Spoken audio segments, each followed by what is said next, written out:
Hi, Raphael. We are Hello, live Alesh. right now. And I I was see late. that. I didn't even dress up for this.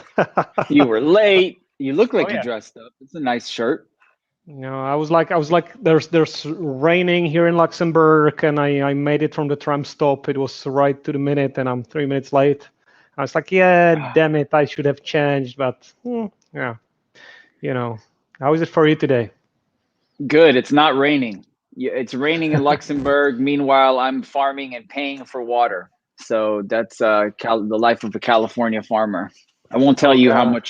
how much I'm paying for water. Oh my God. Maybe you should tell me, how much for this? Well, I don't know. I get it by the truckload with about 3,500 gallons. So yeah, times that by 4 in liters. So yeah, That's 14,000 usually liters the or so. same. But maybe we can run a hose, under the Atlantic to bring the European water to your doorstep. Yeah, I'm buying water. Meanwhile, the subways in New York are flooding. So something's not right. I Need to agree. even this out a little bit.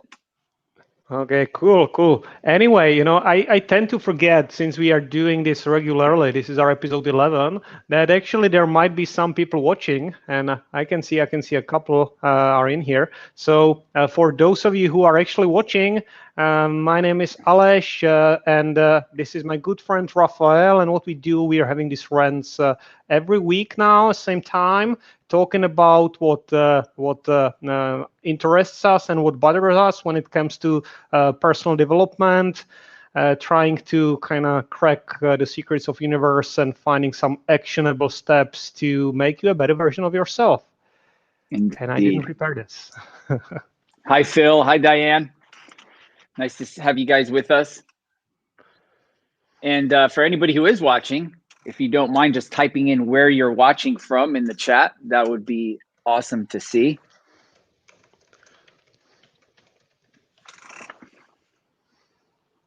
Like Alesh said, we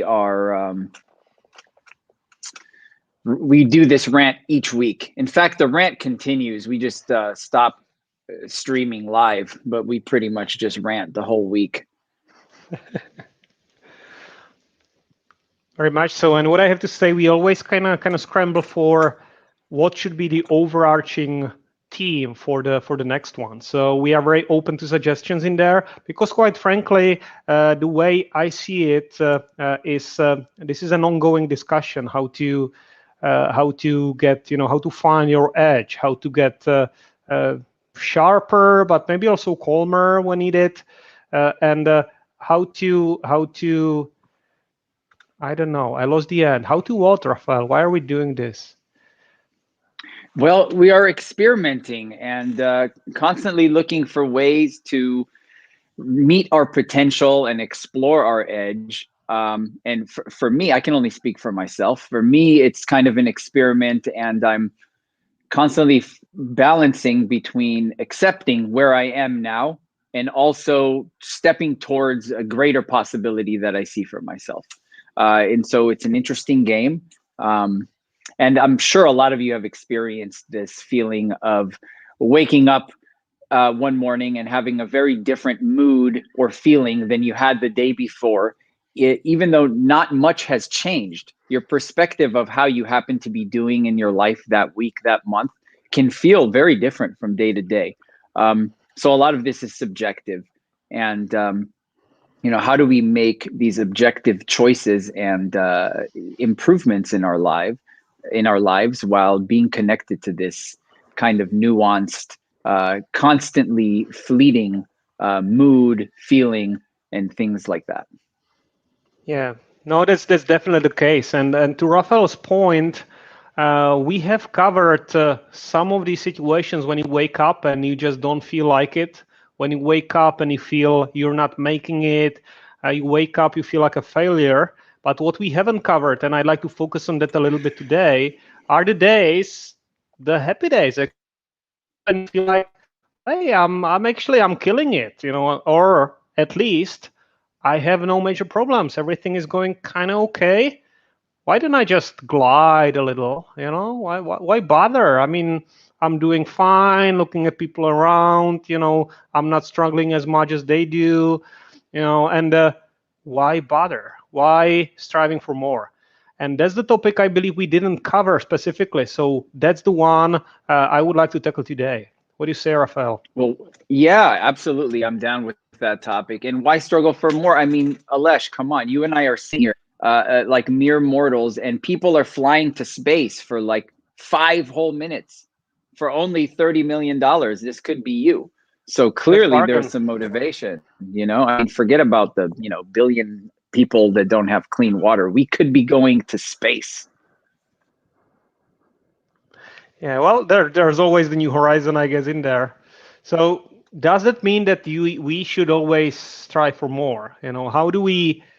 Because we also said you said being content, being happy with where we are versus the strive, and this eternal balancing act, this tension between wanting to be somewhere else, somewhere over Mm-hmm. there, and I Yeah. don't mean in your living Yeah. room now, but somewhere, and versus being okay with where we are. Um, could you maybe cover how is this showing up for you, or how did this show up for you in the past? Did you Yeah. make some adjustments? Yeah, well, I'm constantly making adjustments. It would be nice to sit here and tell you I used to have it this way and now it's so great, Alesh, and I don't have any more issues and everything is so balanced.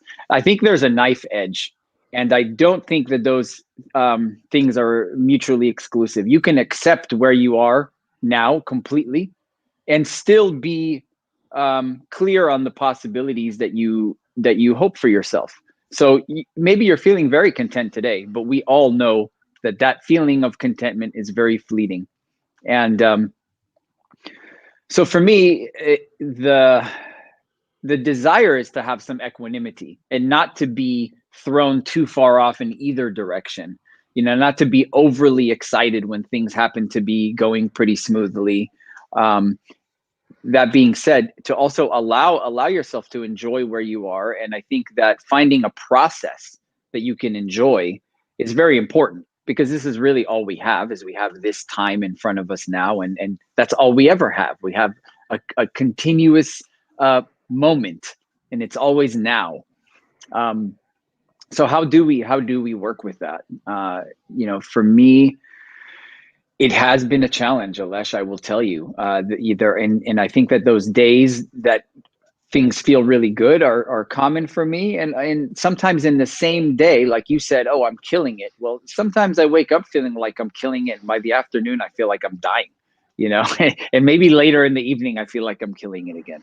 So I'm clear that those feelings have less to do with my circumstances and just more to do with my current, kind of feeling tone, mood, which goes to and from. It ebbs and flows.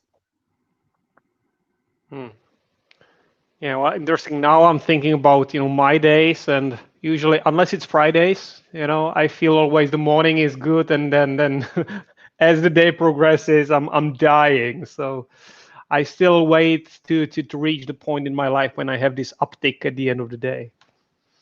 Yeah, yeah, yeah. And how can you cultivate more of that? So, for me, I found the more active that I am, and whether that's physically active or working on a project or something, the more kind of feeling of achievement, of satisfaction that I have.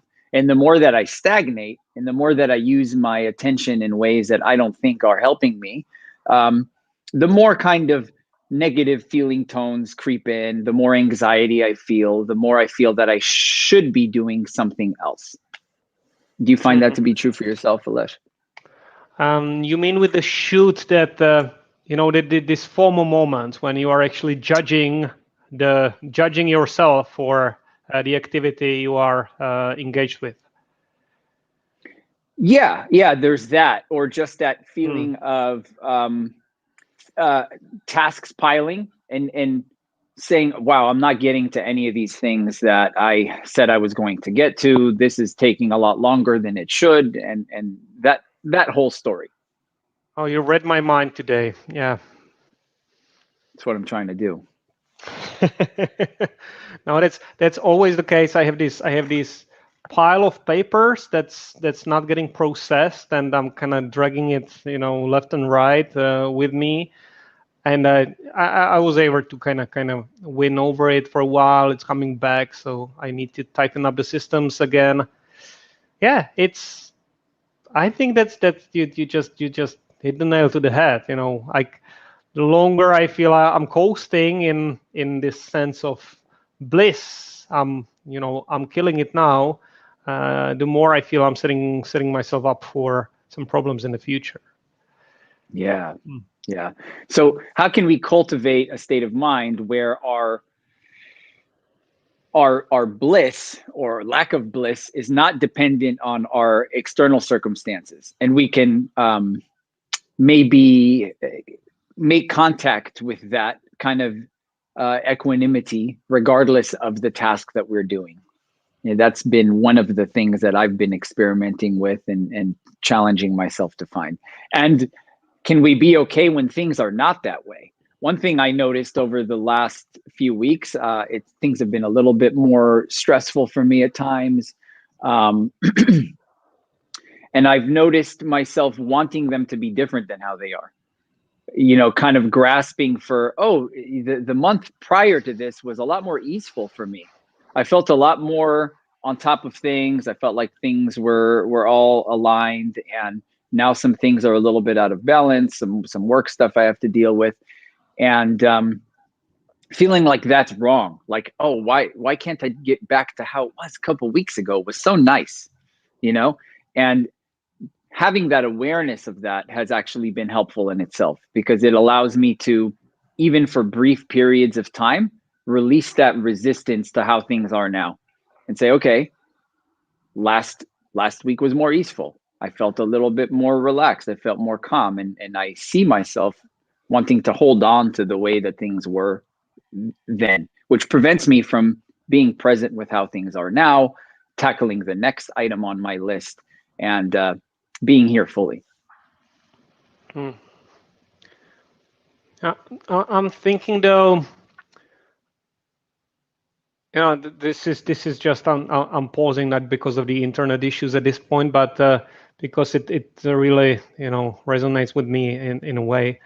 This kind of, I think I spent quite a significant portion of my life living in the past, or not necessarily just in the memory, or reliving the moments of joy which I associated with the past, but living in the judgment, this wishing, oh, I wish it was this way. I wish it was like it was before. Yeah. Which is fleeting, and it's also deceiving, because very often this wish is not based on reality, right? It's based on our memory of how things were. Just one example, Raphael. I've just read the results of the survey of the citizens of my country, which is Czech Republic. People aged 18, so teenagers. There's a significant portion of them, like 30% of them, who think that our country was better off before 1989, when the communist government actually fell. These people are born much later, but they relive this nostalgic memory of their parents, I guess, through the stories of how awesome the past was. So looking back at my past, sometimes I have the same ideas about how awesome it was back then. It's not really before social media and smartphones. Well, I think we were paying attention to the greater world around us, and today a lot of us are zoning in on a few square inches of space, and it's a lot. It's a lot, and so I think it's very natural, and probably I would imagine that the vast majority of people are living the vast majority of time ruminating or thinking about the future or the past, and Oh yeah. seldom being in the present moment. And as someone who is constantly trying to cultivate more presence and find ways to be more present in my own life, I still find it incredibly challenging, and often find myself thinking about things that have happened or things that I need to do, or how I wish things would have gone differently, and how could I have done this differently and that differently. And that's all incredibly natural and okay. And also can be quite painful and create a lot of unnecessary suffering. I know that's true for myself. So how do we work with that? I think I agree. This is a big deal for humanity. I think we all suffer through that, and there's plenty of evidence that the behavioral science provides this kind of hedonic treadmill when we are projecting ourselves to some moment in the future. And even if we know that, knowing that doesn't make you immune. That's the tricky part. I That's have right. it, Raphael. I have it now. So that's the thing. I I became more skilled recognizing that with bit projects, like this idea, you know, the the next milestone, the next degree or raise or object promotion is not going to make me happier. That's something I'm kind of able to distinguish much better than I was in the past.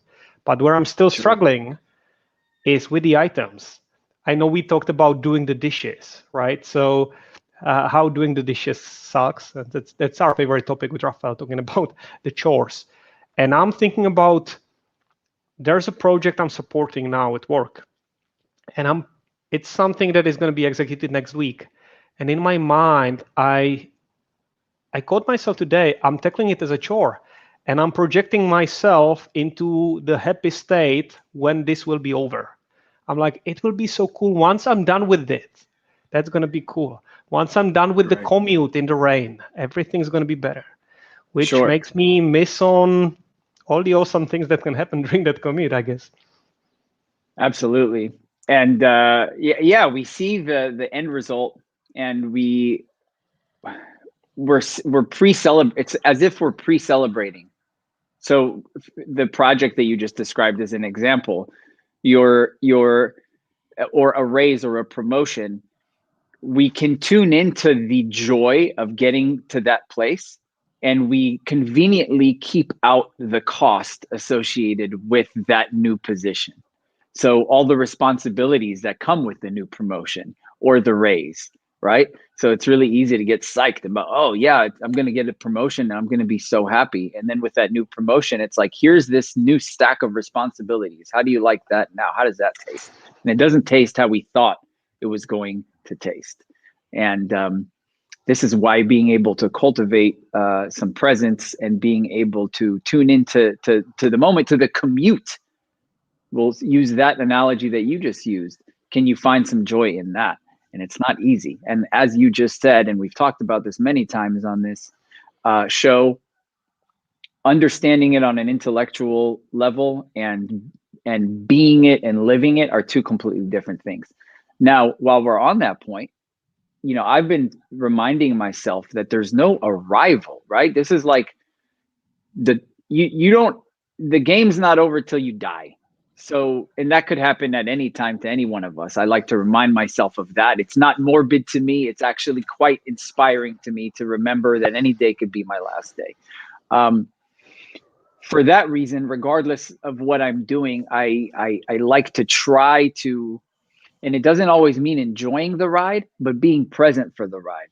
And that's a real challenge, Alesh, especially when things are not going so happy, so bubbly. And when things are a little bit more heavy, when we're feeling a little bit more sad and anxious and stressed, like who wants to be present to that? None of us do. We want to push that shit away. We want to like quickly get that behind us.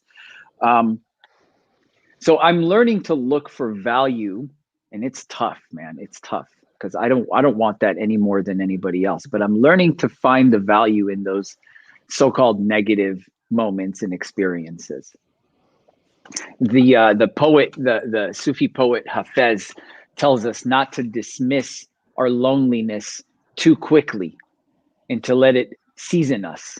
And I won't go into the rest of the poem. We can perhaps put a link in the comments for the YouTube video. But I found myself pondering that sentence of not dismissing your loneliness too quickly. And he's suggesting that there is some value in being with that feeling. And that's tough. We don't want that. We want the bubbly, warm, fuzzy stuff. We want to leave all the other stuff away. And I know for myself, that's why I find myself compulsively checking my phone or looking for, it's a way to get out from what we're faced with, to turn away from that. And constantly seeking these little bursts of comfort and distraction to keep us from being with whatever is present for us. Raphael, I even suspect you're fantasizing about doing the dishes now with the bubbly, warm, fuzzy stuff. That's right. That's right. But that's right. What I say is this: this element is there, surprisingly so for me, even with activities that are actually pleasant. That surprised me. So being with the unpleasant activities, it's tricky. I always knew it's a challenge, but realizing that, let me give you a specific example. Yesterday, I delivered a training. It was just 1 hour session, which I was looking forward to. I actually enjoyed the session. I enjoyed every minute. At the same time, while preparing, I was stressed and I was kind of, looking forward to this to be over. And this I can't decipher, so not being present to wanting to escape, even from the activities that are pleasant, assuming that when it's done, the act of completion will make it even more pleasant. That's baffling me still. Yeah, that makes sense to me. And I think it's important to differentiate between a pleasant experience and what we consider a pleasant activity.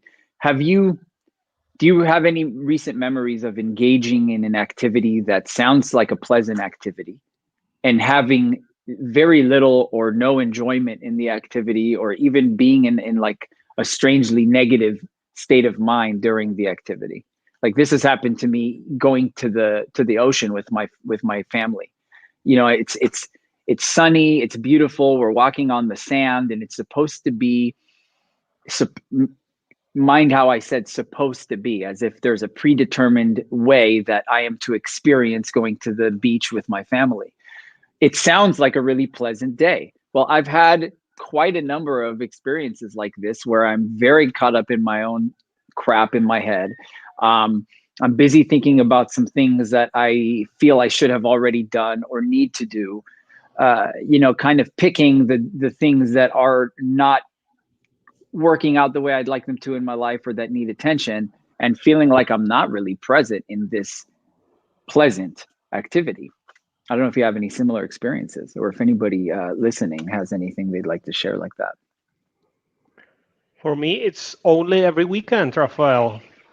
Like this, oh, I'm gonna catch up on my things on Sunday, and then I don't want to. I want to relax, and then I see this looming, end of the day, and then the Monday coming up. I am going through this every weekend. Yeah, and how does that feel? Is it for me? That's kind of an exhausting thing. It's very exhausting, and it's this little. I think we know that, but it can tarnish the experience, as you said. Like you're going to the beach and you're not really enjoying that. I remember there's this, what is it? It was one of the like Murphy's law or something, and it's like this. It's if you if you add a spoonful of wine into the barrel of urine, the outcome is urine. But if you put a spoonful of urine into a barrel of wine, the result is urine as well. So you can, with a very little, thinking, projecting yourself, you can really kind of stain the entire experience. That's how it works for me. So it is tiring. Yeah. It's unpleasant. It is exhausting, and we've discussed this before. This not being able to fully enjoy the downtime, right? And I think this is, for me, I found that it's very important to try to schedule in this time and allow myself to fully be with it. Needing it to go a certain way, being attached to it going a certain way. So if you schedule an afternoon that's dedicated to relaxation and restoring yourself to wholeness, it doesn't mean you're going to have that experience, right? Like you just described, you may very well be thinking about all the other things that you had committed to doing, didn't do, whatever the case is. It's likely. Personally, I found leaning on my mindfulness practices in those times has allowed me, at least if not to shift the perspective and create a more pleasant experience, but to release some of the resistance in control of needing it to go a certain way.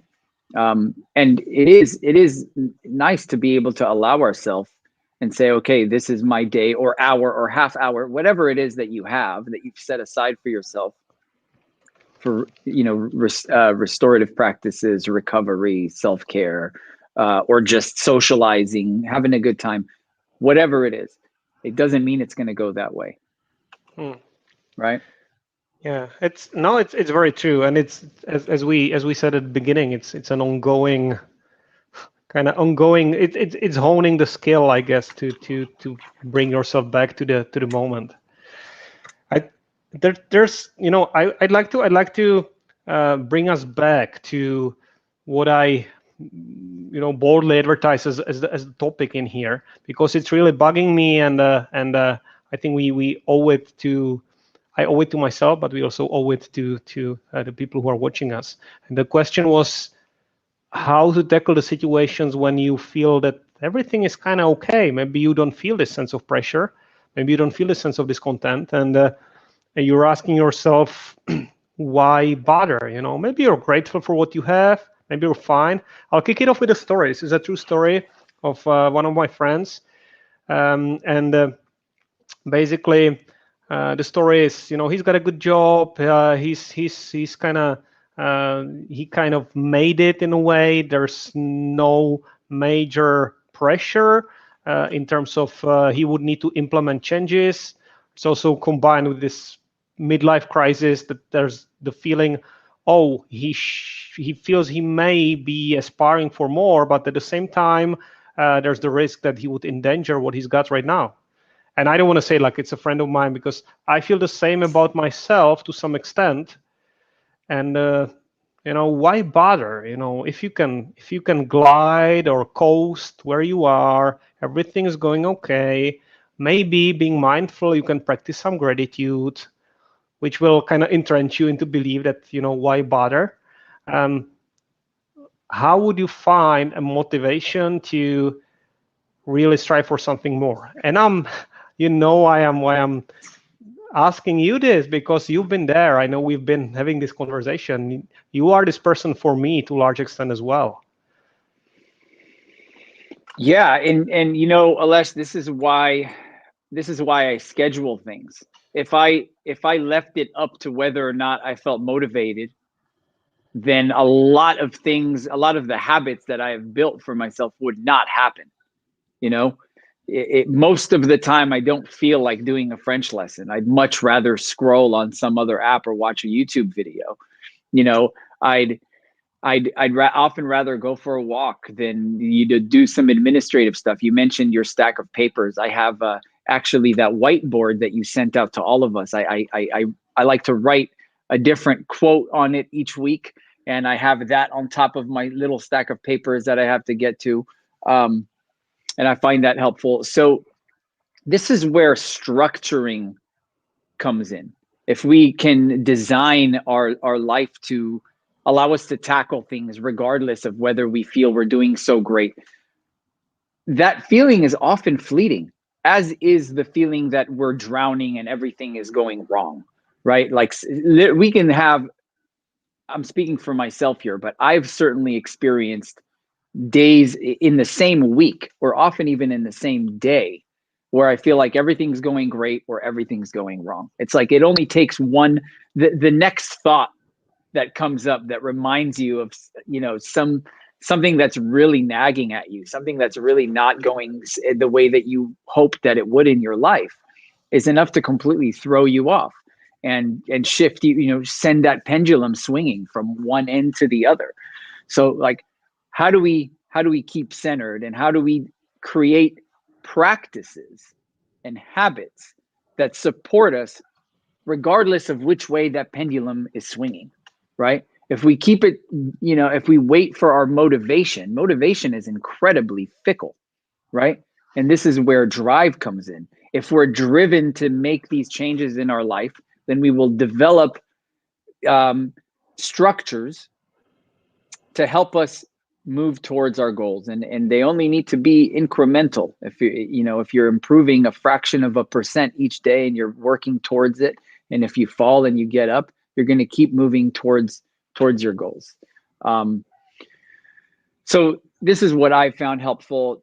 It doesn't make the experience any less stressful or unpleasant at times. In fact, it can even be more so, because now you've made a commitment. So for example, you've committed to, sitting and doing your taxes for an hour or whatever. And now that, that time, that alarm reminds you, hey, this starts in 15 minutes.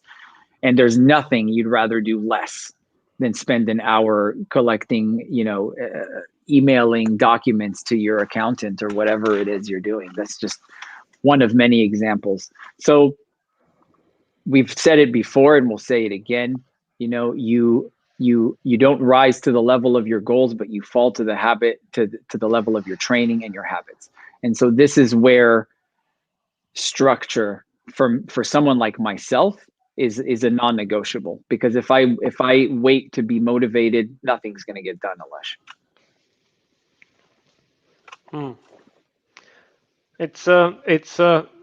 So here's what I'm wondering. It's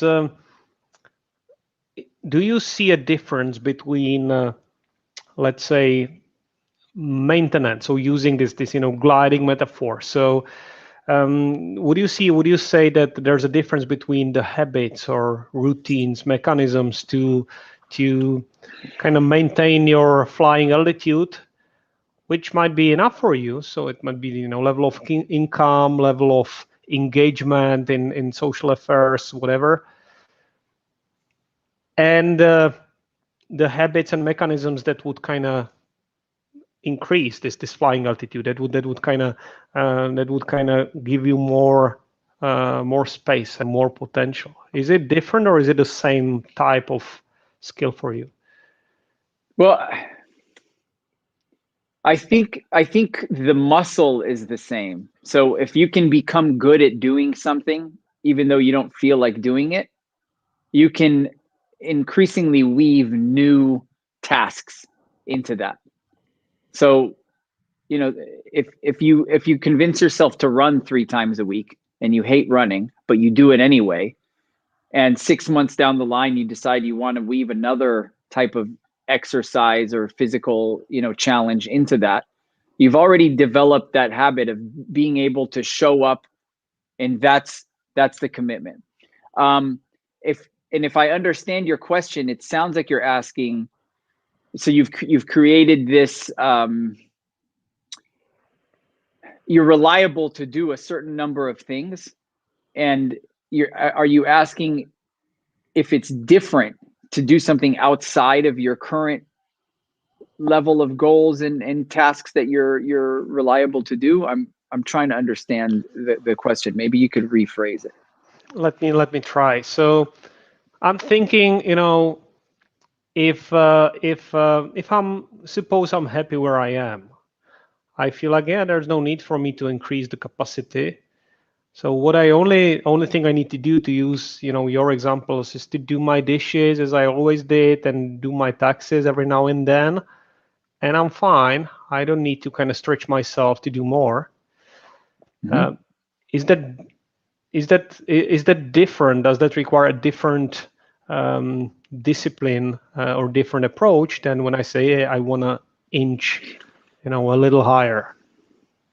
Well, yeah, I think it's a lot less challenging. I think that, and even when we take on new habits, we eventually plateau, right? If I train the same training every week for months and months, and I don't increase any weight, and I don't increase any reps, and I don't run any farther, I don't do anything, there will be a plateau. And at some point, I'm improved from where I was a few months ago, but I'm not necessarily continuing to develop my strengths, right? I'm just maintaining. And there's nothing wrong with that. And it should be clear. And we can remind everyone, like, if you're content in your life and you don't really see any reason to keep pushing yourself, nobody's making that wrong. But ask yourself, how sustainable is that feeling of contentment? For myself, I find that it's not sustainable at all. Like, I may have a couple of months where I feel like, wow, maybe anxiety is something in my past. Like, I've had such a great couple months. This is amazing. I'm just coasting. I feel like I've conquered this. And then something comes up and I'm smacked in the face with reality, Alesh, and goes, oh yeah, you remember me? Like, this is familiar, right? This unpleasant feeling of like, it's back. So I don't know if I'm skirting around your question at all, but for me, I actually take some joy in like completing the challenges and holding myself to a little bit more. So I don't know if the approach is different. I think the load is different. The amount that we're willing to take on shifts. And some weeks maintaining feels pretty effortless, and other weeks it feels like insurmountable. And even when the load hasn't really changed, because our energy levels are waxing and waning, and our diet changes, and our sleep, and whatever. Like, one night staying up too late can throw off your entire week. And so we're not always aware of these subtle little things. Like, if you spent an hour on your phone before bed and you went to bed at 11:30 or midnight instead of 10:15 like the night before, and you slept 6 hours, whatever, it may be very sneaky, but that one night of sleep debt can throw off the rest of your week. And so I think the level of energy that it takes to stick to these commitments changes. So again, back to being able to show up regardless, and have these kind of fail safes in place. Like, I show up at this time on this day for this activity. All the guesswork is taken out for you. You set a reminder, that's done. Yeah, no, that's that's absolutely right. I think I agree with that. And if I understand it correctly, what you're saying is also, when things are going well, you still want to stick to the habits to build or maintain the capacity to shoulder the rainy day, because it's very tempting to just say, hey, everything's going well, let me ease down a little. And Sure. Yeah, well, let me ask you, if things are going well and you decide to let off the gas on some things, how long do you think you'll continue feeling like things are going well? A week, two? At what point will you go, shit, things were going so well, and then I stopped doing everything, and now I feel like my life is a mess. It only takes going to the mailbox one more time, or getting another, batch of emails, or whatever your particular flavor of new responsibility, new, tasks that require your energy and your commitment, to really throw off that feeling of like everything's okay. And again, this is where the work of cultivating like everything's okay regardless of the external circumstances. Like, you're going to be okay, short of serious health issues, or of course there are a lot of things that are more serious. But in our day-to-day life, our mailboxes, our small relationship struggles, and or even bigger ones, it's all a work in progress. There's no finish line. So we can continually work on this, and it would behoove us to learn to enjoy the experience as much as possible, or at least to not struggle with it so much, right? Like if we can dance a little more and wrestle a little less with these things that are coming at us. Yeah. I think I think what I'm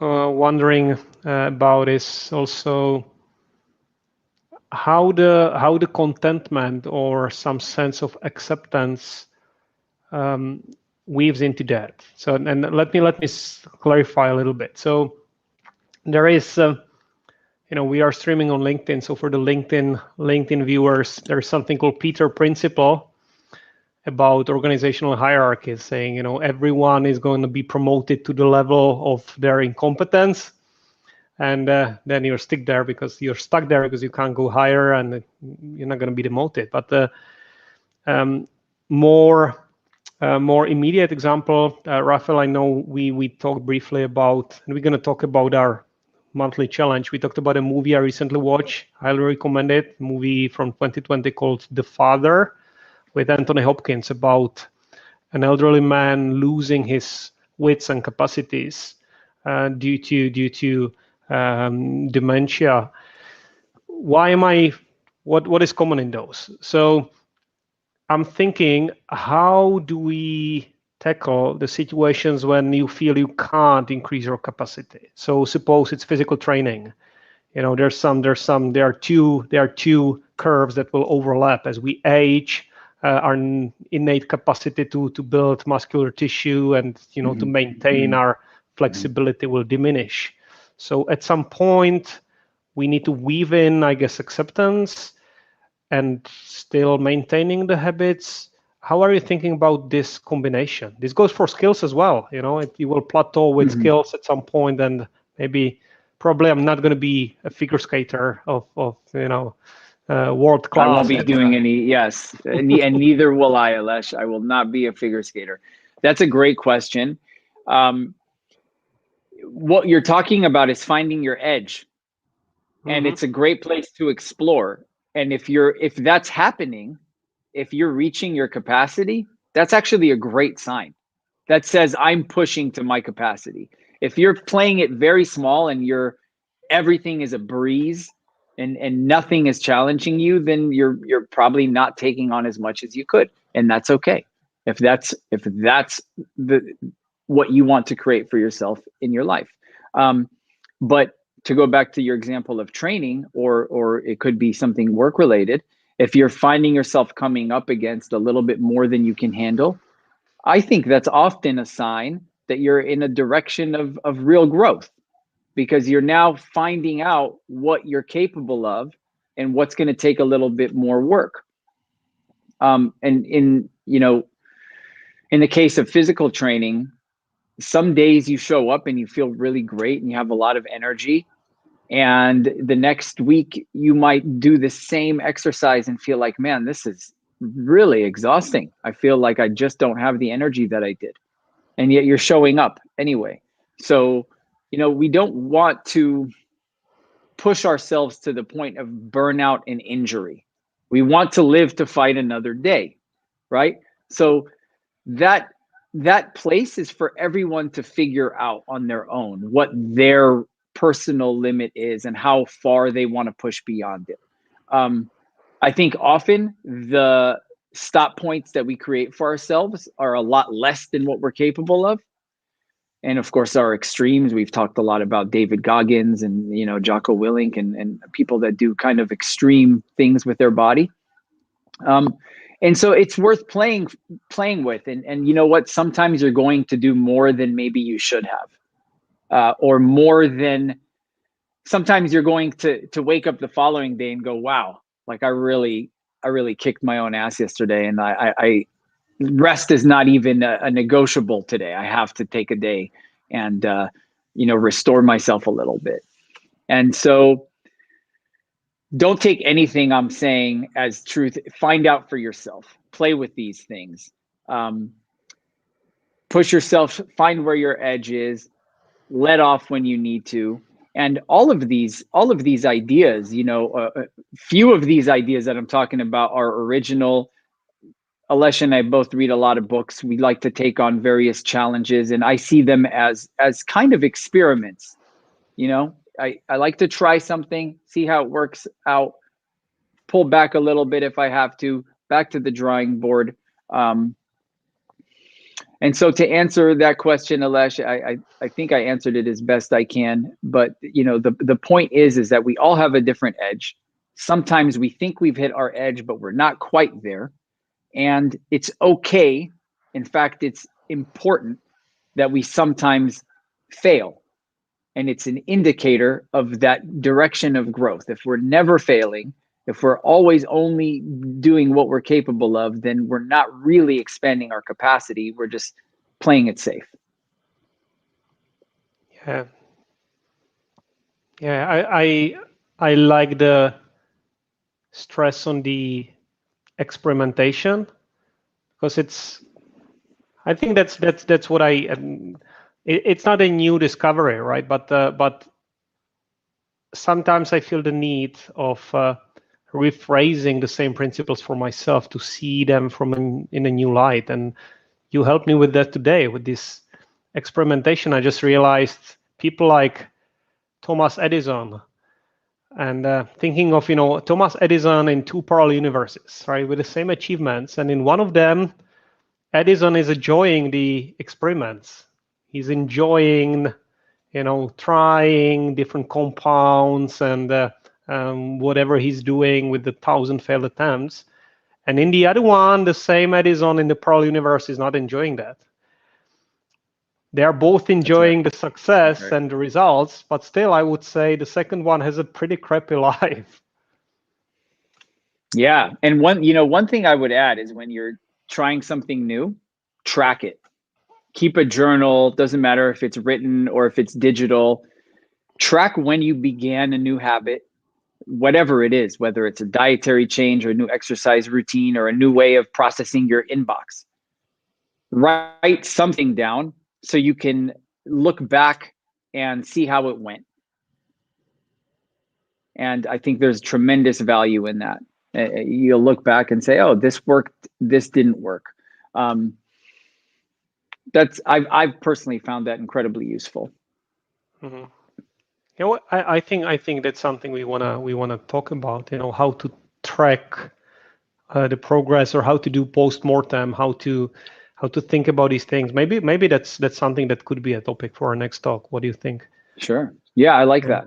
I like that. I tried multiple things and it's kind of working / not working for me. So I'm happy to pick your brain on that. However, looking at the time, I don't want to overpromise and underdeliver, and we have 10 minutes to go or a little less. And I promise we're going to talk about how the week 2 of our 30 days challenge to limit our access to YouTube or sugar is working out. So to remind whoever is watching what we did at the beginning of this month, we both decided to kind of deprive ourselves of an access to something that was providing relief, I'd say, but maybe not as much value. And it is ongoing now. So how is it for you, Raphael? It's going pretty well for me, Alesh. The processed sugar is not an issue for me because I already have been living without processed sugar for a very long time. I'm very conscious of the things that I eat. YouTube was a perfect challenge for me because it was probably the platform that I was spending the most time on. And so I have almost completely eliminated the use of YouTube as per our agreement, unless there is a very specific video or specific topic that I'm looking for, that I know what I'm searching for. And even that has been almost non-existent. What happened for me is that I found a new obsession, which happened to be Clubhouse. I'm justifying it to myself because I've managed to connect with quite a few people, some people that I've already known, lots of new people, and kind of building something there. But what I noticed is that it's a very slippery slope. And this kind of trading one habit for another. So for anybody experimenting with this, keep a real close eye on that. And when I completely block my phone away, put it in a box, I find that I want to snack more. And so what I can say is that it's incredibly helpful to have some kind of a good habit and to replace the less desirable habit with, right? So replace the less desirable one with a more desirable one. I'm not going to do X, so what am I going to do instead? So if you're in the habit of spending hours scrolling on social media and you say, it ends today, tomorrow I'm going to spend 0 minutes on this, figure out how you're going to use that time. Because if you don't, you're going to quickly slip. What's likely to happen, and what happened to me, is you're likely to slip into some alternative version of that same habit that may be just as destructive or even more so. And I found for myself personally, Alesh, that my mood and my energy levels have a very strong correlation with the amount of time that I spend in front of a screen. In other words, the less time I spend in front of a screen, the more time I spend moving consciously. And this doesn't have to be a perfectly structured exercise, walking, moving, just utilizing my body, the more whole, calm, healthy I feel. That's my experience. How about you, Alesh? How's it going for you? I'm actually looking up for something in here to say how this is working for me. So with the habit, you're absolutely right. It works like it's a whack-a-mole in a way. It's, you know, I was trying to come up with healthy habits to outplace the bad ones. What I realized, sometimes it works, but to some extent, my mind or body, usually mind, I think it needs the rest. It needs to do some, useless activity. It needs to kind of, let go. So trying to read, Emily Dickinson poems instead of, watching the Kardashians, it doesn't work. It's just too big of a step. So what I do have, I just wanted to say, I have the Kindle, and I bought Dilbert cartoons for my Kindle, and I just love Dilbert, and I know it's escapism. It's the same type of activity as kind of watching YouTube videos, but I know it's, for me, subjectively, I don't want to judge in here, but for me, this is higher in terms of utility. For me, I see it as higher quality entertainment. It gives me less of a screen time, and it's less likely to draw me down the rabbit hole of clicking to the next suggested thing, because it's a book that's self-contained. Oh, I'm so glad you shared that with us, because it reminds me of something I experienced with my own kids. I have 11-year-old twins, son and daughter, and I strictly limit their screen time to between 60 and 90 minutes a day for video games or videos. And what I found that they were using their screen time on at sometimes was like looking at memes or things like that on YouTube. This is the meme generation. And so after limiting that, they both have Kindles like you have. And I purchased the Kindle Unlimited, which gives them, they can have up to 10 titles borrowed at once and so on. And what I discovered is that they ended up downloading books that were just a collection of memes. And so I had to completely set boundaries for the Kindle, because I found that what they found on Kindle was pretty much the same nonsense that they were watching on YouTube. So it's a great point that you made. It's slippery. And yet again, this is how we learn, like what works and what doesn't work, right? We're not fooling ourselves if we just we're not winning anything if we've replaced one crappy habit with another crappy habit. So you've got no one to report to other than yourself, or an accountability friend or whatever. So ask yourself, why is it important that I shift some of these habits? Is it important? And is there a balance somewhere? You don't have to go cold turkey. You don't have to give up everything that you enjoy completely.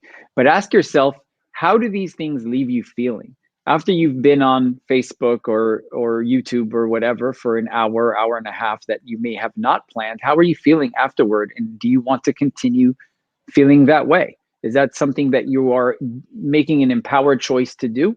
Or does it feel like some part of yourself that you can't quite get under control? And so I would invite you to ask yourself that question.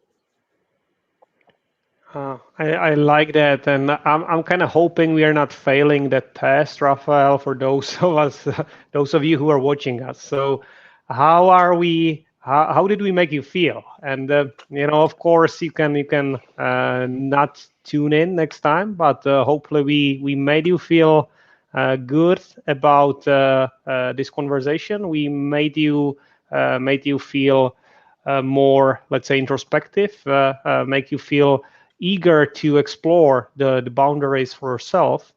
And hopefully we made you feel curious about the next broadcast that's going to happen at the same time next week. And we're going to talk about tracking, journaling, kind of finding the way to record what effect these experiences have and experiments have on our lives. Is that right? Yes, that is correct. And you don't have to sit in front of a screen to tune in. You can catch this on Spotify. Is this available as a live stream on Spotify too, Alesh? It's available on Facebook, YouTube, and LinkedIn right now, but you can, of course, listen in from any of those platforms after this is over. So There you catch go. it wherever you spend most time, and you're going to get the same high-quality content. And as always, please let us know if you've had anything, any topics that you'd like to hear more about. What did you enjoy? What did you not enjoy? What would you like to hear us discuss in the future? We thank you for being with us. Thank you, Raphael, and thanks everybody. See you in a week.